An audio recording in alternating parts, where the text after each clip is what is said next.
Hey guys, welcome back to another day of Vlogmas. Now, I try to keep Vlogmas episodes holiday related, and today I feel like I did just that by seeing a pre-screening of Spider-Man Into the Spiderverse.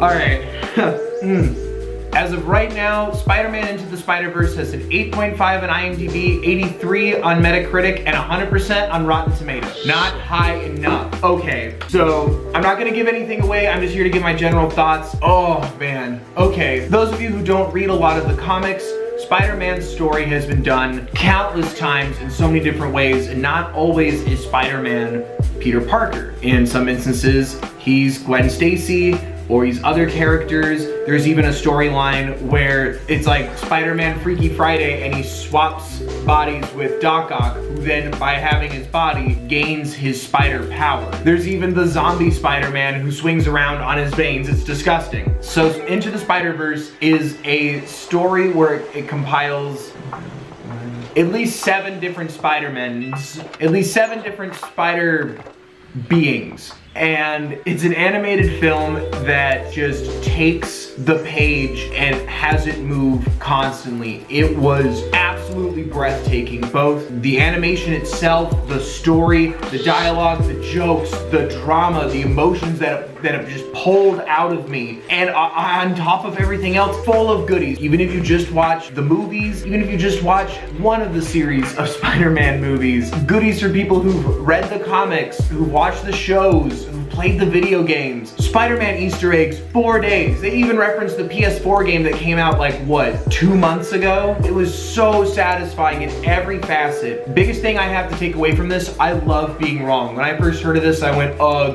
Sony's trying to do more Spider-Man stuff. They're gonna try and capitalize on doing like different Spider-Man characters because they can't have Peter Parker yet. They're trying anything they can to like grab our attention, sell toys, make money. I'm so glad I was wrong. And I felt like every Spider-Man, every version of Spider-Man had their time to shine. I'm just gonna give you a warning because I was not ready for it. It just wasn't something I was counting on being so intense. This movie made me an emotional wreck.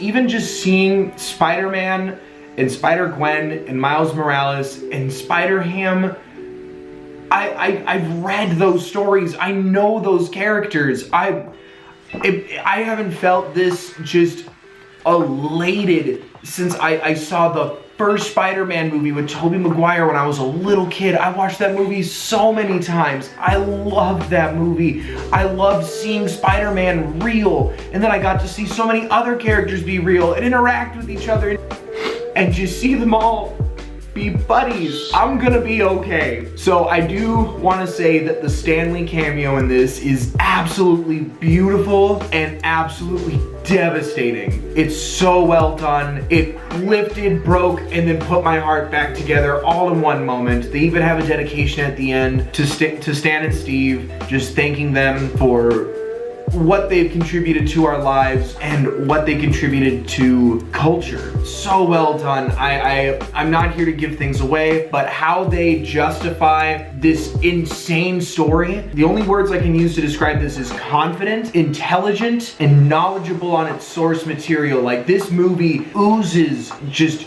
passion and dedication to not only animation, to music, to editing, visual effects, to the acting, the writing. It just oozed passion for storytelling itself, but also for Spider-Man. It was incredible to watch, and it was constantly captivating. Every emotion you can take away from a movie all at once. It's easily in my top 5 favorite Marvel anything movies. 100% my #1 not an MCU Marvel movie. My only complaint, I wish there was a little more Spider-Ham, but that's also a good thing because that's easily a character you could have just completely messed up or made too obnoxious or over the top or spent too much time on. Leave them wanting more is better than overstaying your welcome. But this movie, it took on so much at once and just knew you were going to accept it. The twists in it, some of them it was like, yeah, no, I've read the books, I'm very familiar. Other times there were twists where I was like, gah! Like I completely forgot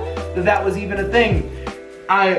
or it was just something unexpected or something just fun. There is a post-credit scene. The post-credit scene implies more, and I want more, but there is a post-credit scene. There was easily about, I'd say, about a dozen people that left the theater before the credits were done, and I'm like, this isn't for you. Are you new? In which case, great first Marvel movie. It was just breathtaking. To the score and the soundtrack, just the pacing of it, nothing was useless. Nothing in this story didn't have a payoff or a punchline or a consequence or a forward moving event. This movie is just under 2 hours long and I wanted more. It was just a wonderful way of introducing us to a new side of Spider-Man that many people probably don't know of or haven't seen or have only just heard about. I feel like this is a very palatable transition into the world of so many different possibilities with Spider-Man. I just hope that Sony doesn't mess this up. If anything, I hope this is an indicator to Sony that, hey, if you're gonna build a Spider-Man universe, maybe use Miles Morales and MCU can keep Tom Holland. Or hey, Disney Marvel, if they're gonna take away Tom Holland, use Miles Morales. It proved that it's out there. It's a great way to just introduce people to the concept of Spider-Man being more than just Peter Parker. And on top of that, starting to really let the world in on the creative, weird, less traditional paths of comic book stories and these characters. I felt like it really serviced itself well. It never left me disappointed. There wasn't even a moment where I was like, oh, well that. I was never disappointed because it was doing something stereotypical or just stopping dead in its tracks so it could beat a joke to death or stop to introduce a character. There's really no introduction to almost half of the characters. You just quit.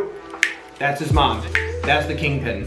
That's this other villain. That's this thing. Over and over and over again. Unapologetic. Consistently. It was just, hey, we're here to tell a crazy, weird story. It's gonna get crazy and weird. And I applaud that. Definitely go out and see this movie, please. This animation team, the directors, writers, animators, the editors, the cinematographers, they deserve your business. They have serviced the world of entertainment. So that being said, I'm giving Spider-Man Into the Spider-Verse 20.99 out of 10. But what do you guys think? Who's your favorite Spider-Man? Let me know in the comment section down below. Don't forget to like the video if you did, subscribe if you want more. I will see you tomorrow with more Vlogmas goodies.